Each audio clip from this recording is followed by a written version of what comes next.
Hello বন্ধুরা, তোমরা সবাই কেমন আছো? আশা করি ভালো আছো। তো অনেকের অনেকটা প্রশ্ন, তো সেই প্রশ্নের উত্তরটাই আমি দেব, ওই জন্যই ভিডিওটা করা। তো চলো, তোমরা আমায় অনেকে প্রশ্ন করেছো যে দিদিভাই তুমি কী কাজ করো।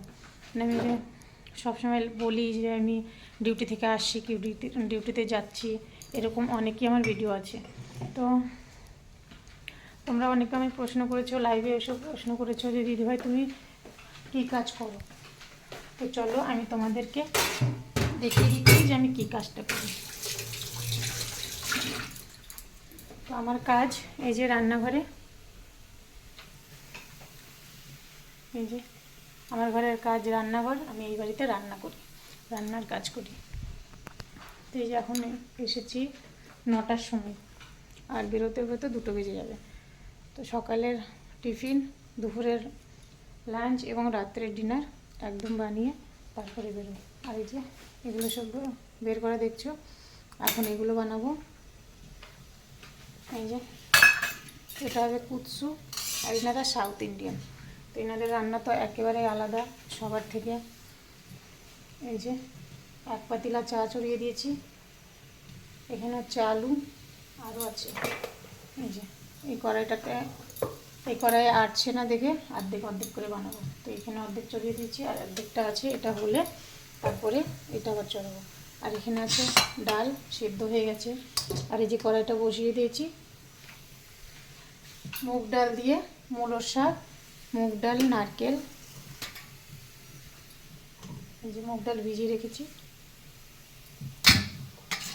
আর এই যে মূলোর শাক, নারকেল দিয়ে একটা তরকারি হবে, মানে শাক বানানো হবে। এই যে নারকেলগুলো কুড়িয়ে রেখে দিই এরকমভাবে, এটা ফ্রিজারে থাকে। তো এই হচ্ছে আমার কাজ। তো তোমাদের অনেক প্রশ্ন ছিল, সেই প্রশ্নের আশা করি উত্তরটা আমি দিতে পেরেছি। আর আজকে ভিডিওটা করছি এই জন্য, আজকে বাড়িতে কেউ নেই, শুধু আমি আছি। আর এই যে বাকি যে পুরো বাড়ির সমস্ত যারা মানে যে কাজটা করে সেই দিদিটা আছে, আর আছে আন্টি, শাশুড়ি, ব্যাস আমরা এই 3জন মোটে এই বাড়িতে আছি।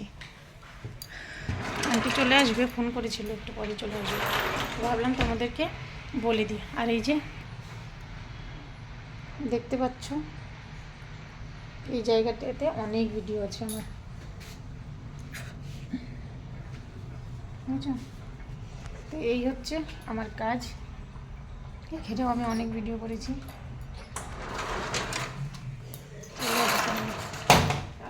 चला दो काफी, चला दो, दे रहे मम्मी, किसके साथ बोलती है? किसके साथ? ऐसे ही, ऐसे ही, क्या?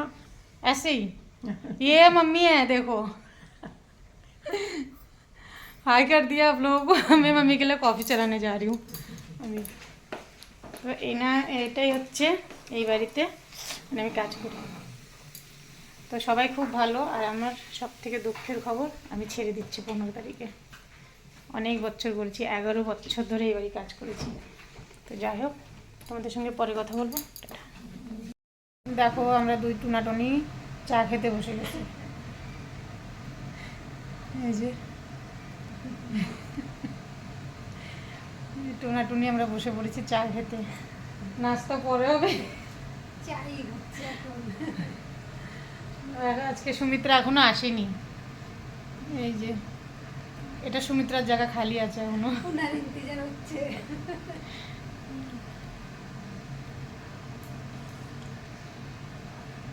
কত বড় বড় কাপ দেখেছো আমাদের চা খাওয়ার। দিদিরটা দেখাও, পেট ভরে যায় এত বড় কাপ। চায়ের কাপগুলো দেখো, আর কিছু না, চায়ের কাপগুলো আছে, জলের গ্লাস বেলায় ছোট, কাপগুলো চায়ের কাপগুলো বড় আছে। প্রতিদিন সুমিত্রাও থাকে, আমরা সব একসঙ্গে বসে চা খাই, নাস্তা করি, কিন্তু আজকে এখনো আসেনি। টাইম হয়ে গেছে 10:30 টাইম, 11টায়, 11:15 বাজে, চলে আসবে। এই দেখো চলে এসেছে আমাদের সুমিত্রা মহারানী, এতক্ষণ ধরে অপেক্ষা করার পর। হাই তো বলো, বললো। তো এই যে চা গরম করতে বসিয়ে দিয়েছি। छोड़ के अकेला चाय पी लिया दीदी। देखो क्या बोल रहे हैं, देखो मेरे को अकेला छोड़ के दीदी चाय ने पी लिया। हमने बहुत इंतजार किया, हम दोस्तों को भी बताए थे, हम सुमित्रा के लिए बहुत मिस करता है ना फ्रेंड। চলো আর পরে কথা বলছি। তো এই যে বন্ধুরা দেখো, আমি কাজে থেকে বেরিয়ে গেছি, আর আজকে বেরোতে অনেকটাই সময় লেগে গেছে, কারণ গেস্ট এসেছিল। তো তাদেরকে রান্না বান্না করে খাইয়ে দাইয়ে এই যে এইমাত্র বেরোলাম। তো এখনও দেখো রিক্সা পাইনি, প্রায় 10 মিনিট ধরে হাঁটছি, 10 মিনিট আগে বেরিয়েছি। দেখো রিক্সা পাইনি, আর বোধহয় আজকে পাবো না। কেন বলো তো, গোটাটা রাস্তা একেবারে ফাঁকা, তো এই জন্য ভালো লাগে না অত দূরে। এই যে সারা দিন ধরে দাঁড়িয়ে, সকাল 5টা থেকে শুরু করে এই মানে এখন পর্যন্ত দাঁড়িয়েই ধরতে গেলে, এখন তো হেঁটে যাচ্ছি। বাড়িতে গিয়েও 10-15 মিনিট বসবো কি না বসবো, আবার 4টের সময় ডিউটি আছে, সেখানে চলে যেতে হবে। তো ওই জন্য কী করবো বলো, আমাদের কপালটাই খারাপ। লোকের বাড়ি কাজ না করলে আমাদের দিল্লিতে থেকে কোনো লাভ নেই। সব কিছুই এখানে পয়সা, ঘর ভাড়া, পয়সা ছাড়া গতি নেই। তুমি খাও চাই না খাও, কিন্তু মাসের পয়সাটা ঠিক দিতে হবে, ঘর ভাড়াটা, বিজলির বিলটা দিতে হবে, ছেলে মেয়ের স্কুলের খরচা। ওই জন্য দুজনকে কাজ করতেই হয়। তো যাই হোক, আমি তো 15 তারিখ অবধি কাজটা করব, 15 তারিখের পরে আর আসবো না। বাড়ির পাশে দেখবো, কাজ তো করতেই হবে, কিন্তু এত দূরে আর আসবো না। মনটাও খারাপ হচ্ছে, আন্টিও ছাড়তে চাইছিল না, তো আন্টিকেও অনেক বোঝালাম, মেয়েও এখন বড় হয়ে গেছে, তো মেয়েকেও তো সময় দিতে হবে, তাই না বলো। এই সময় বাড়িতে গিয়ে ছেলে মেয়ে স্কুল থেকে এসে ঠিক মতো খায় না, আবার টিউশন চলে যায়। ওই জন্য আন্টিকেও খুব মানে বোঝাতে সময় লাগলো, 3 মাস ধরে বোঝাতে এই মাসে এসে রাজি হয়েছে, বললো ঠিক আছে তাহলে আরও 15 দিন করো, আমি কাউকে দেখছি। আর এই যে আন্টির যে শাশুড়িটা, মাম্মি, আমরা সবাই মাম্মি বলেই ডাকি ওনাকে, মার মতনই, তো ওই জন্য মাই বলি। এখানে তো মাকে মাম্মি বলে, তো ওই জন্য মাম্মি বলে ডাকি। তো উনি থাকে আমেরিকা, আজকে উনি চলে যাচ্ছে, ওনার মেজো ছেলে মেজো অ্যাটারবো নিতে এসেছে, উনি চলে যাচ্ছে আমেরিকা।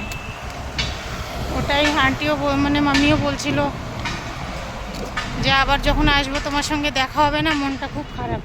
উনি আমার ফোন নম্বর সব, মানে ফোন নম্বর তো আছে মাম্মির কাছে, কোনোদিন ফোন করেনি, কারণ দরকারই পড়েনি ফোন করার।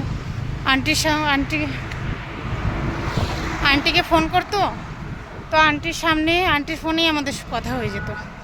তো এখন তো আর কাজ করবো না, ওই জন্য আমার নম্বরটা আবার করে উনি জাজ করে নিল।